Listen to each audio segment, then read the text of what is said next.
Good day ulit mga tol. Documentary number 198 na tayo. Let's G.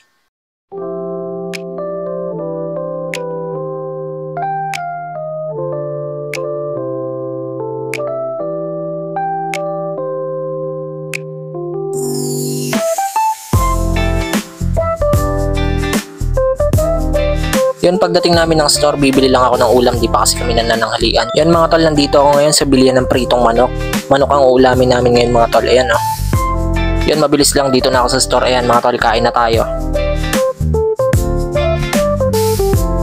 Yan, maya maya lang, ayan, nandito na si Gab, yan, kakarating lang, kakaligo lang din.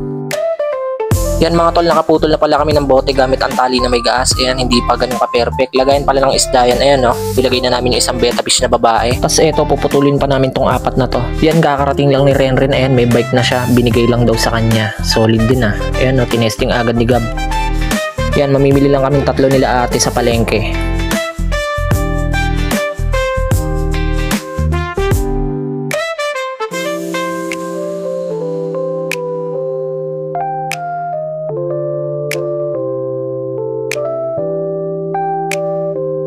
Okay na mga tol, yan, mabilis lang, balik na kami ng store.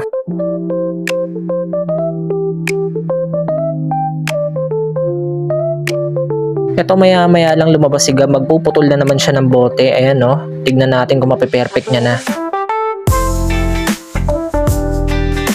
Yun, after niyang paliyaban, ayan, nilubog niya na sa tubig na may tube ice para mas mabilis maputol. Naputol niya naman mga tol, kaso mas paling at bitak-bitak.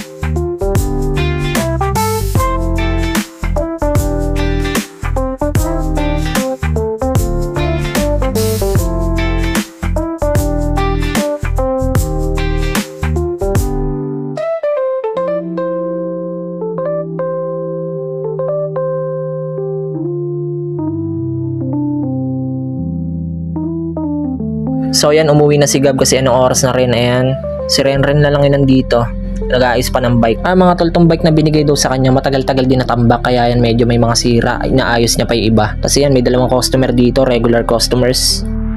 After niyang ayusin yung mga sira sa bike niya, ayan, uwi na siya kasi anong oras na rin, baka hinahanap na siya. Yan o ang bisa ng in-order ng mga customer mga tol. 1, 2, 3, 4, 5, 6, 7 pieces.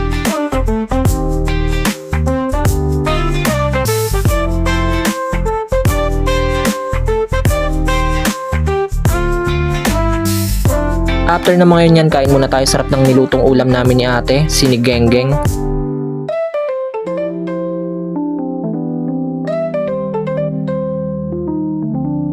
Yan mga tol, good night sa inyong lahat. Maraming salamat palagi at si taas. And yung YouTube channel ko, alam nyo na.